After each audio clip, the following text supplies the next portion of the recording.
Hello, it'll come as no surprise, but drought has now been officially declared in many parts of England. The news follows the driest July we've had since 1935, and I'm sure you've noticed a scorching heat which seems never-ending at the moment.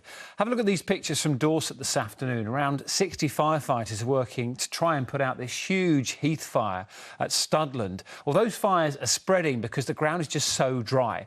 Take a look at this map, which shows the areas in drought right now, declared by the Environment Department. It's quite a lot. Devon and Cornwall down in the southwest of England. Southern England, including Kent, London, Hertfordshire and surrounding areas. Into East Anglia, so around Norfolk, Suffolk and Cambridgeshire. And in central England too, Lincolnshire, Northamptonshire and, as you can see, the East Midlands. So what exactly does that mean for all of us? Well, Simon Vigar has been finding out. This is not good weather for ducks.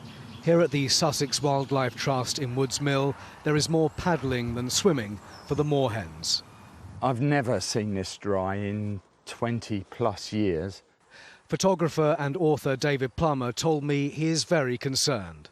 It just means there's going to be a mass mortality of the young this year. The most important specimens in any population are the breeding adults, but even they are struggling to survive in this.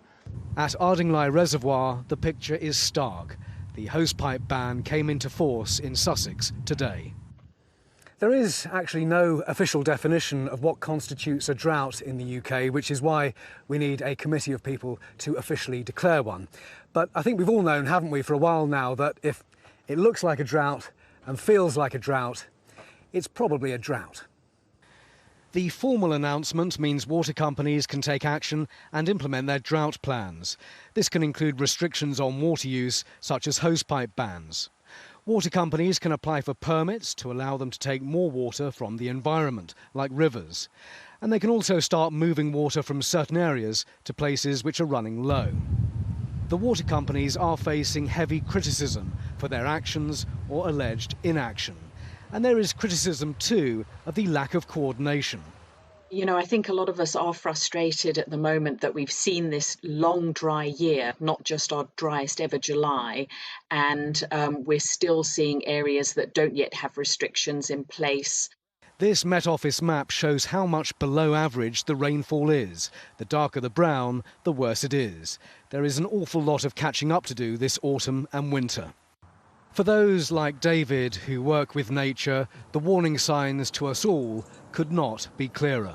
So much business, agriculture and the whole economy is dependent on a functioning ecosystem.